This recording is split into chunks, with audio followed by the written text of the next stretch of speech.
Hello, it's कहानी Movie की Rewinds शुरुआत में here. जंगल के Spoilers बीचों-बीच ahead, हमें so कुछ watch out योद्धाओं को and take दिखाया care. जाता है जो लगातार आगे बढ़ रहे होते हैं।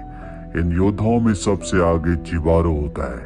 इन योद्धाओं को देखकर ऐसा लगता है कि ये दूसरे राज्यों के ऊपर कब्जा करते हैं और उन्हें लूट लेते हैं।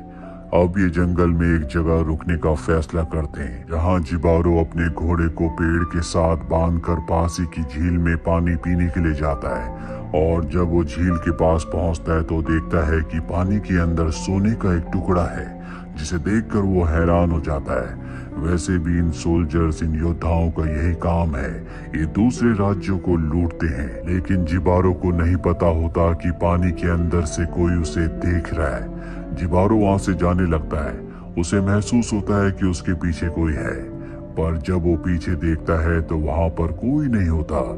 उसके जाने के बाद पानी के अंदर से एक गोल्डन लेडी निकलती है जिसका नाम सायरन है, और सायरन अब अजीब सा डांस करना शुरू कर देती है। डांस करने के बाद वो जोर से चिल्लाती है और उसकी चीख की आवाज सुनकर यहाँ आसपास जितने भी सोल्जर्स होते हैं सब के सब उसकी तरफ खींचे चले जाते हैं। दरअसल उसकी आवाज से हर कोई मंत्र मुग्ध हो गया है, और जब वो सायरन को देखते हैं तो हर कोई उसे पाना चाहता है। उसे पाने की होड़ में जब वो उसकी तरफ बढ़ रहे होते हैं तो एक दूसरे की तलवार से ही इनकी मृत्यु हो जाती है, और जितने बचते हैं वो पानी में डूब जाते हैं।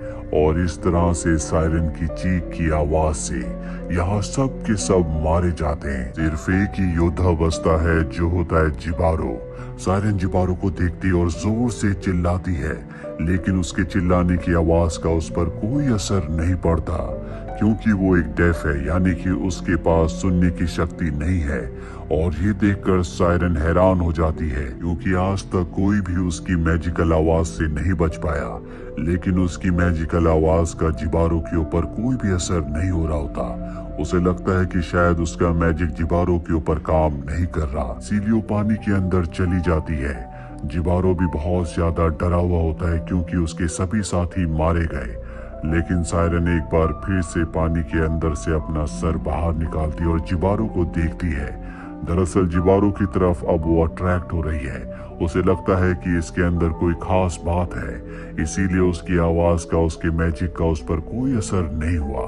जिबारो अपना घोड़ा लेकर इस जगह से भाग जाता है, और थोड़ी दूर जाने के बाद वो एक पेड़ से टकराकर बेहोश हो जाता है। कुछ देर के बाद उसे होश आता है, और अब वो अपना सफर पैदल ही तय करता है। चलते चलते वो बहुत ज्यादा थक गया है, इसीलिए नदी के किनारे वो सो जाता है। और जब रात को वो सो रहा होता है तो वहां पर सायरन आती है, जो उसे पाने के लिए, जानने के लिए बहुत उत्सुक है। वो उसके आसपास डांस करती है, लेकिन जिबारो, जो कि एक डेफ है, वो सुन नहीं सकता, इसीलिए उसे सायरन की प्रेजेंस के बारे में कुछ पता नहीं चलता। सायरन उसी के पास सो जाती है। अगली सुबह जब जिबारो की नींद खुलती है तो वो अपने पास सायरन को देखता है और उसे देखता ही रह जाता है, क्योंकि उसका पूरा शरीर सोने का होता है, जिसमें हीरे मोती पन्ने चढ़े होते हैं, जो दुनिया की सबसे बेशकीमती चीजें हैं। और तभी सायरन की आंख खुल जाती है, वो वहां से भागने लगती है। जिबारो जब उसे रोकने की कोशिश करता है तो उसका हाथ कट जाता है, क्योंकि सायरन की बॉडी की एक लेयर सोने की बनी हुई है। हालांकि जिबारो को समझ में आ जाता है कि ये दोनों अलग अलग दुनिया के हैं। साथ ही जब उसका हाथ कटता है तो खून भी निकलता है, जो इस बात का संकेत होता है कि इस रिश्ते में सिर्फ नुकसान और मौत है। लेकिन जिबारो की आंखों में सोने, हीरे मोती, जवाहरातों का लालच आ जाता है, और उसी लालच के चलते वो उसका पीछा करना शुरू कर देता है। सायरन भी लगातार नदी में बहते हुए डांस कर रही होती है, और नदी के किनारे पर आकर सोल्जर अपनी तलवार को नीचे रख देता है। सायरन भी उसे देखती है। उसकी आंखों में उसे पाने की एक ललक है, क्योंकि वो पहला ऐसा इंसान है जो उसकी आवाज से जिंदा बचा है। और अब ये दोनों एक दूसरे की तरफ बढ़ने लगते हैं। जल्दी ये दोनों एक दूसरे के करीब आ जाते हैं, जिसके बाद ये किस करते हैं। जिबारो के होठों से खून निकलता है, जो इस बात का संकेत होता है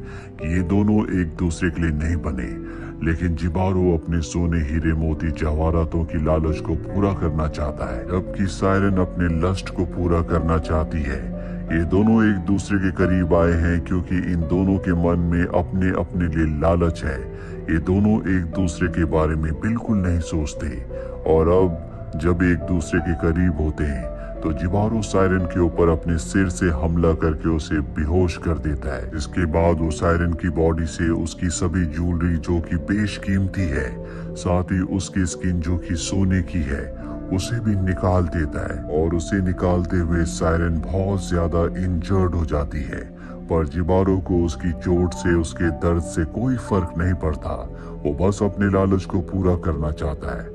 वो उसके शरीर से सोने का एक एक कतरा निकालने के बाद उसे नदी में फेंक देता है और वहां से उस सोने को लेकर भाग जाता है। लेकिन सोने का वजन बहुत ज्यादा होता है जिसे उठाने में उसे बहुत प्रॉब्लम हो रही होती है, लेकिन फिर भी उसके अंदर का लालच कहता है कि उसे सोना लेकर ही यहाँ से जाना है, जबकि वो जानता है कि इस जंगल से निकल पाना इतना आसान नहीं है। वहीं हमें सायरन की बॉडी को दिखाया जाता है जो बहते हुए अपने तालाब तक पहुंच जाती है, जिसके बाद खून का एक सैलाब निकलता है जो पूरी नदी में फैल जाता है।